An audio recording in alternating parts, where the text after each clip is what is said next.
Hello everyone, in this video we will be talking about aseptic technique. When entering the lab, first put on a lab coat and fasten all of the buttons. Wearing a lab coat will prevent the transfer of microorganisms as well as other chemicals to your clothing. If you have long hair, tie it up with an elastic band. When performing experiments with microorganisms, it is extremely important to practice aseptic technique.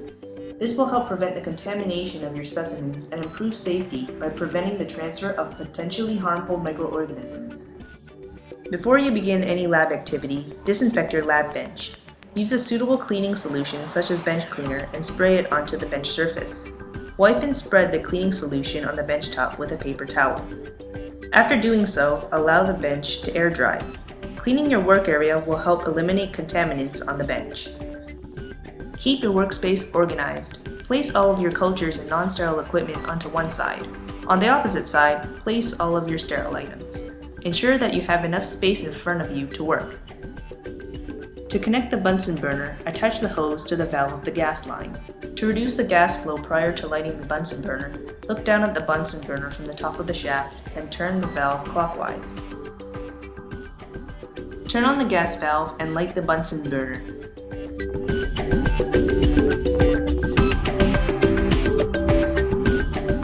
Once the flame has been produced, turn the shaft counterclockwise to provide the flame with more gas. Once this has been adjusted properly, you should be able to see an outer flame and within it an inner cone. When working with bacterial cultures, it will be necessary to sterilize your instruments. Hold your instrument at a 45-degree angle above the horizontal. Place and hold the tip of the instrument into the middle of the flame until it is red hot. Cool the instrument by waving it within a 30-centimeter radius of the flame to remain in the sterile area.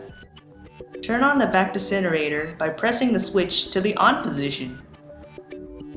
To sterilize your instruments using a back decinerator, allow it to heat up until the insides are red hot. Insert your instrument into the back decinerator without scratching the interior surfaces. Hold your instrument in this position for 10 to 15 seconds. The instrument does not need to be red hot to be sterile.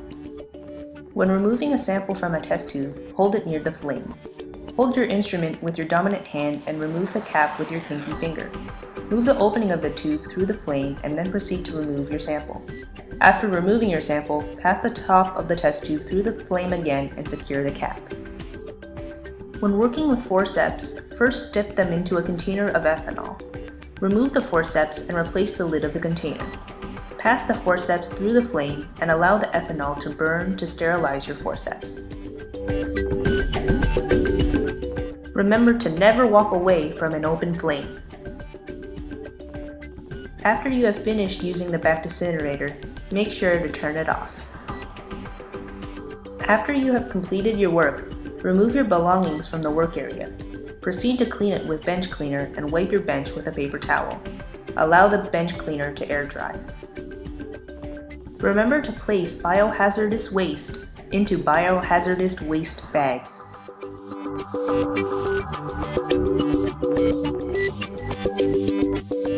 After completing your lab work, remember to wash your hands with soap and water before leaving the lab.